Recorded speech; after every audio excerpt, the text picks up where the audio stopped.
Este texto me parece que hay que colocarlo dentro de una disputa respecto a Andrés Ibáñez. Y ahí voy a comenzar mi intervención. En realidad yo no voy a hacer un resumen del texto, lo que voy a tratar es de colocar este texto en el conjunto del debate historiográfico. Yo no hago un resumen porque les privaría del enorme placer de leerlo y de descubrirlo, porque de eso se trata en un texto, de descubrirlo. Yo jamás he perdido ese asombro al leer los textos y estoy absolutamente seguro que ustedes al recorrerlo compartirán conmigo esa enorme virtud de este trabajo. Pero digo que estamos en una nueva fase de una disputa por el significado de Andrés Ibáñez, y como toda disputa por el pasado es una disputa política. No solo disputamos por el presente o por el futuro, disputamos por el pasado, porque el pasado nos permite establecer legitimidades en relación a nuestros propios proyectos históricos, les da cierta verosimilitud y por tanto nos permite justificar todos nuestros aciertos y todos nuestros crímenes. Digo esto porque Carlos Hugo lo muestra con claridad. Hay distintas fases de la lectura historiográfica y política respecto a la figura de Andrés Ibáñez, y después me voy a referir a Andrés Ibáñez en su época. Yo creo que hay varias fases. En el libro está señalada la última de las fases y otras fases. A fines del siglo XIX y principios del XX es el momento que se va construyendo la historia patria y se va construyendo el Estado-Nación en Bolivia.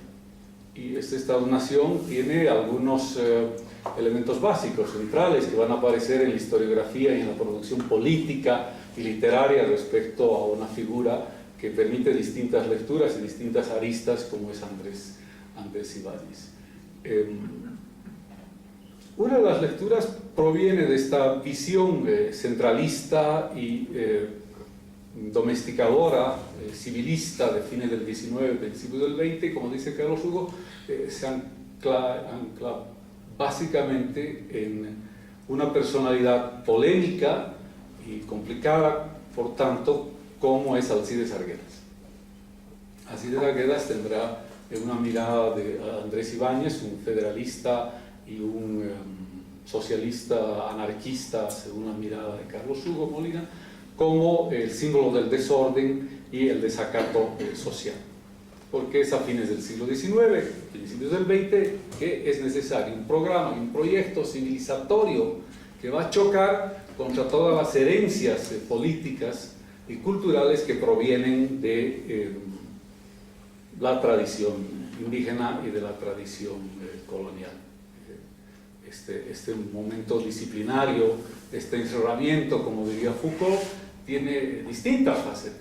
La persecución de las chicherías en Cochabamba, el cierre de los carnavales en el resto de Bolivia y una lucha denodada contra todas las corrientes populares que se van a expresar en el mundo de la política o que se van a expresar en el mundo de la cultura, de la música o del arte. Digamos, dicho de otra forma, el proyecto civilizatorio de fines del siglo XIX es un proyecto antiindígena y antipopular cholo. Es una exaltación del mundo criollo, blanco, racial y culturalmente. Y en eso entra Arguedas y por tanto, desde esa lógica, no tanto desde la lógica racial, porque Ibáñez era más que un mestizo, un criollo cruceño, Arguedas mirará en esta jaqueri plebeya que según Carlos Hugo Molina es en verdad la Comuna de Santa Cruz de 1876, el proceso del desorden que debe acabarse mediante la construcción de un orden. A fines del siglo XIX, por tanto, en Bolivia, al igual que en Brasil, el discurso básico del Estado es orden y progreso. Y en orden y progreso, la figura de Ibáñez es desorden. Por tanto, no puede formar del entramado del panteón heroico de esta nación en construcción. El otro momento es más bien contradictorio y distinto. Ahí acaba el texto de Carlos Hugo Molina. Es la figura de Villarruel. Villarroel está profundamente asociado al nacionalismo y por tanto a una forma de presencia popular, mestiza y chola, en la construcción de su discurso político. No solo es Villarroel el que permitirá la existencia de la Federación Sindical de Trabajadores Mineros de Bolivia, sino es el que dará un impulso, por ejemplo, a esta figura maternal más que heroica, mestiza más que plebeya, mestiza y plebeya más que criolla, de las mujeres de la coronilla del 27 de mayo de 1812.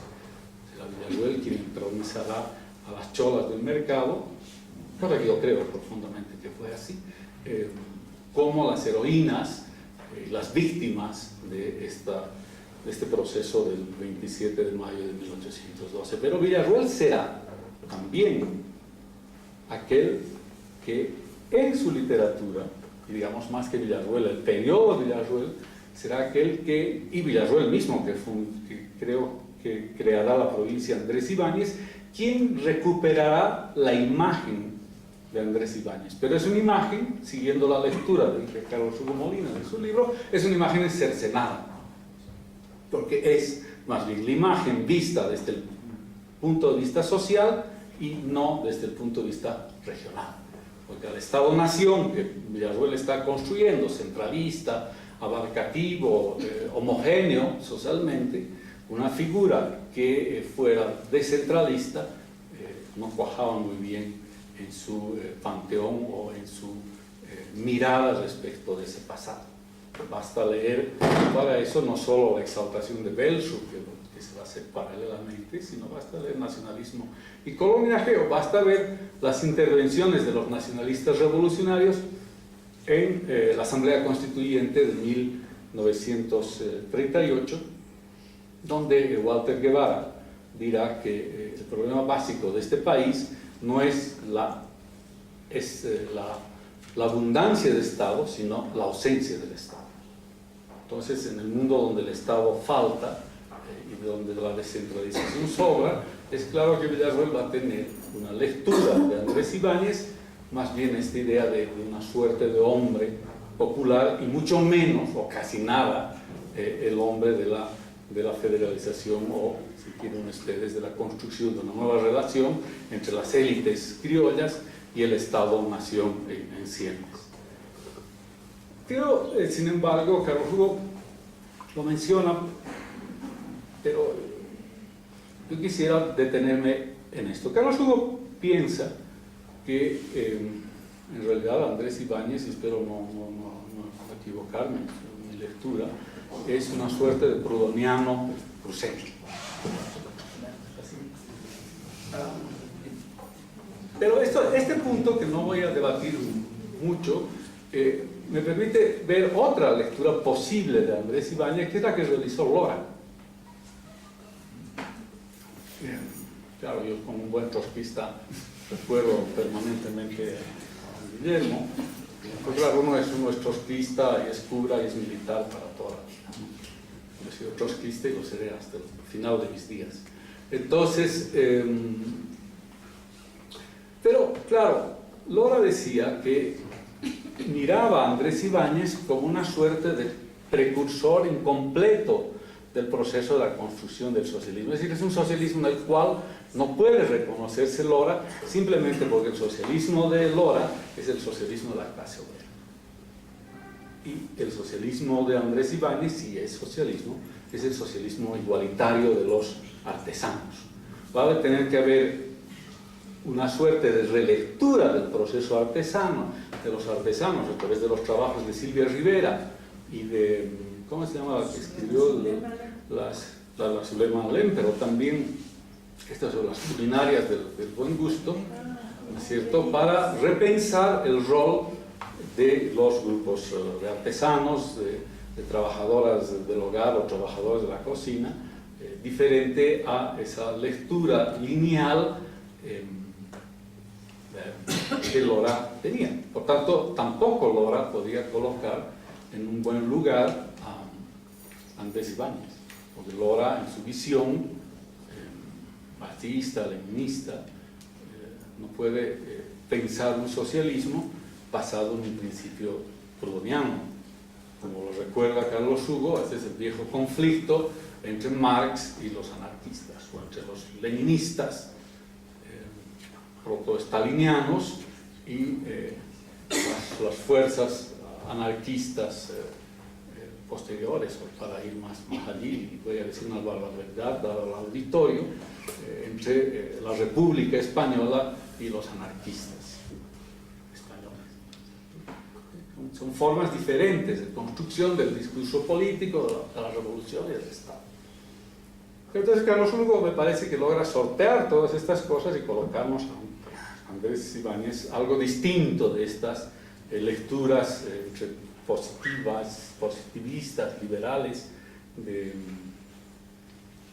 Alcides Arguedas, las nacionalistas de Villarruel y Montenegro, o estas miradas teleológicas del marxismo de Lora.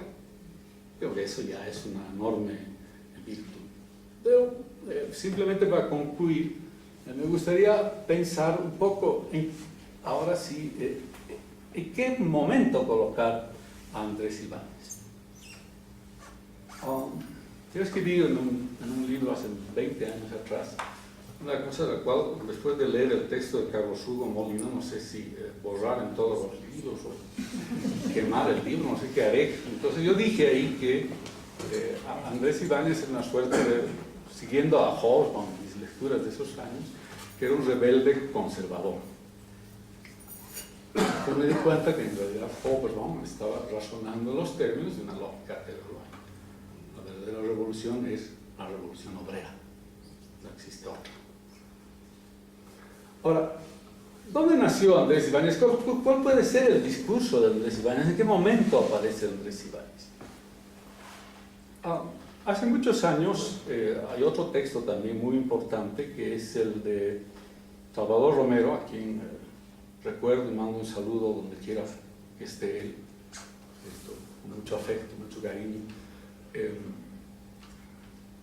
Él escribió que Andrés Ibáñez era más bien una respuesta al proceso de modernización que estaba desestructurando, y estoy pensando en algo que he leído hace muchos años, estaba desestructurando una sociedad que estaba constituida en un cierto sistema de igualdad y que por tanto se estaba produciendo un proceso de diferenciación social, y este proceso de diferenciación era respondido desde los sectores artesanales que buscan una sociedad en la cual nada se mueva.